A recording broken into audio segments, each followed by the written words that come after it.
Okay, so you guys know I've been following the Harry and Meghan saga for a while now, and honestly, it just keeps getting weirder and weirder. You think it can't get any crazier? And then bam, something else drops. This whole thing in Montecito, it's not just a little bump in the road, it's a full-blown implosion, and honestly, I'm kind of here for the drama. So, the story that's been circulating about Prince Harry hightailing it out of Montecito? Yeah, apparently that's happening. Forget the California dream, forget the supposed peace and freedom they were chasing. Turns out that multi-million-dollar mansion might be feeling a little less like paradise and a lot more like a gilded cage right now. And the reason why is, well, it involves some seriously dicey stuff from Meghan's past that's resurfacing in a major way. Enter Piers Morgan, because of course he's in the middle of this. Love him or hate him, the guy knows how to stir the pot. He's come out with some photos that are causing a huge stir. We're not talking about some innocent vacation pics here. These are yacht photos, and they place Meghan Markle in some seriously elite circles. Circles that have some pretty disturbing ties to Jeffrey Epstein and Ghislaine Maxwell.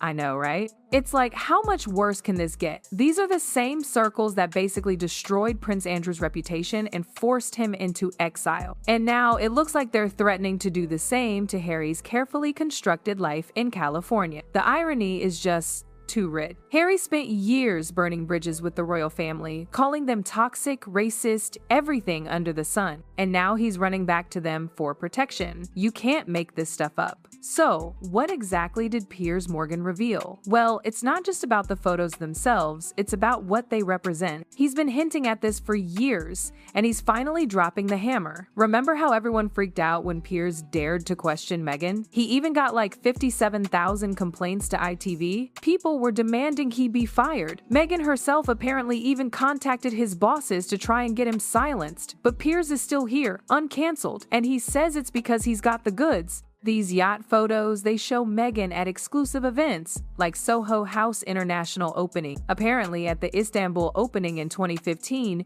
she was described as social filler. Now, that sounds kind of dismissive, but it's actually a pretty strategic role. It means she was there to make the room look good, to create a vibe before the real power players showed up. It's all about creating the right atmosphere, and it gives you access to rooms where cameras aren't allowed and paper trails disappear. Think about it. International flights, luxury yachts, constant movement through these elite circles populated by billionaires and power brokers, not just once or twice, but consistently over years. That's where things get really interesting, because it's like, how was she affording all of this? Back then, Meghan was a supporting actress on Suits, a cable TV show. She was making decent money, sure, but not private jet and luxury yacht money. Industry insiders estimate she was making a comfortable six-figure salary, but that doesn't cover the kind of lifestyle she was apparently living. That's where the math just doesn't add up. How does a working actress afford to live like a billionaire? Where was the money coming from? Who was facilitating this access to these exclusive circles? That's the question that's now front and center. Piers Morgan, he's just connecting the dots that a lot of people notice but were too afraid to talk about. The lifestyle, the proximity to extreme wealth, the presence in rooms where powerful men relaxed, it all raises questions.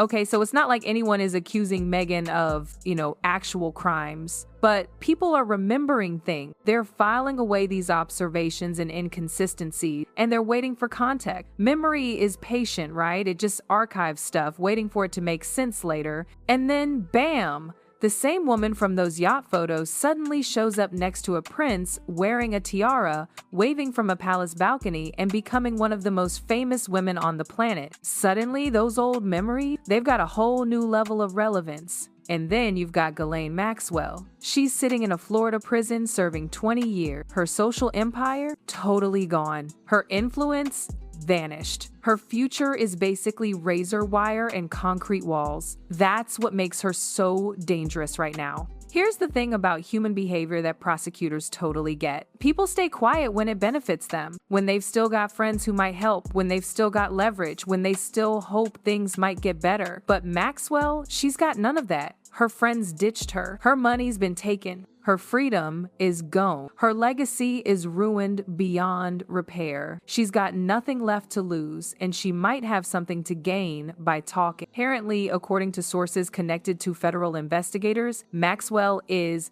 talking, like really talking, not just hints or suggestions, but names, actual names, specific people who were moving through the same elite social circles she and Epstein controlled. That's where the Soho House connection comes in. It's where Meghan's world and Maxwell's world cross paths during those critical years. Soho House wasn't just a cool club for artists, even though that's how they played it. Behind the scenes, those international locations were basically infrastructure. They created corridors between worlds that don't usually mix. Hollywood met international finance. New money mixed with old aristocracy. People who wanted attention bumped into people who avoided cameras at all costs. These weren't just random parties. They were carefully curated environments. They were designed to feel alive and vibrant, especially when the powerful guests showed up. It was all about the right energy, the right faces, the right mix of beauty, charm, and discretion. And Meghan Markle was flown around the world to be one of those faces, to fill those rooms with exactly the kind of atmosphere that made powerful men comfortable and generous. And it gets even messier. There's the Virginia Giuffre connection.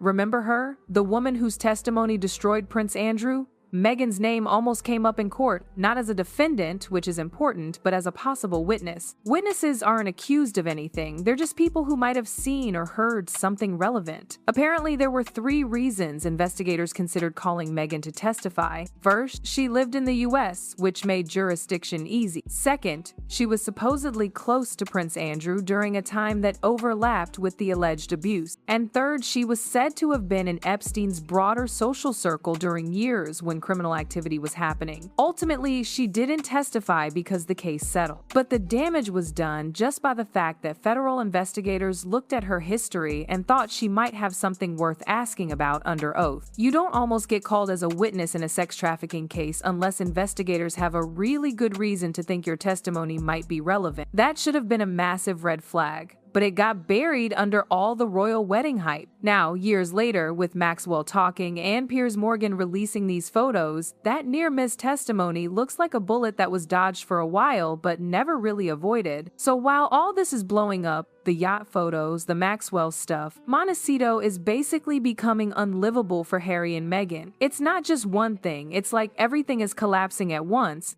Apparently, their wealthy neighbors are totally icing them out. No invites to the local charity galas, dinner parties. Forget about it. They've been quietly uninvited from everything. Even going to the fancy coffee shops and boutiques is awkward now. Meghan reportedly feels like people are judging her instead of celebrating her. One local source who wanted to stay anonymous put it perfectly. They said, "This community has actual celebrities who don't create international drama everywhere they go. We value privacy, discretion, and people who contribute positively to the community. The Sussexes brought cameras, controversy, and constant chaos. They're not welcome here anymore. Out. The social exile is bad enough, but the financial pressure, that's even worse." Netflix, who threw like over $100 million at them, is basically pulling the plug. The executives are furious because the content they promised never really materialized. The documentary series, it turned into a complaint fest that just alienated viewers instead of getting them on Meghan and Harry's side. And the other projects, they either flopped or just stalled completely. Industry insiders are saying that Netflix is done giving them chances and the relationship is beyond repair.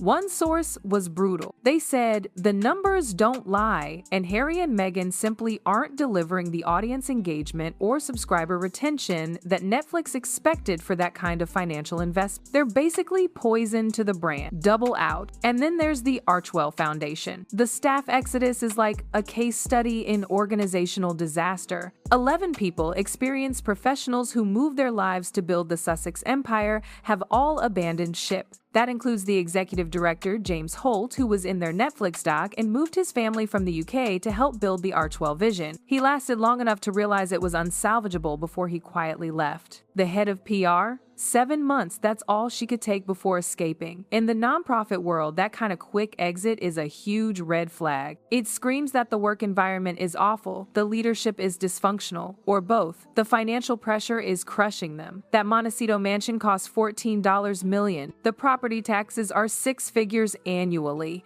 and security costs millions per year just to keep up the level of protection they think they need. The lifestyle they've built requires constant constant cash flow, and it's just not coming in anymore. Spotify already imploded, with the executive calling them grifters on his podcast. Netflix is basically done. Book deals and speaking engagements have dried up because public interest is waning and the backlash is getting intense. Apparently, Meghan is looking at escape locations. Texas has been mentioned because there's no state income tax, which appeals to her. And several European countries are possibilities, especially those with favorable tax treaties and privacy protections for wealthy residents. She's desperate to leave Montecito because the community has totally rejected her. But here's the thing, moving isn't going to solve the real problem. Piers Morgan's yacht photos are everywhere, and Ghislaine Maxwell's prison testimony doesn't care what state you live in or what country you move.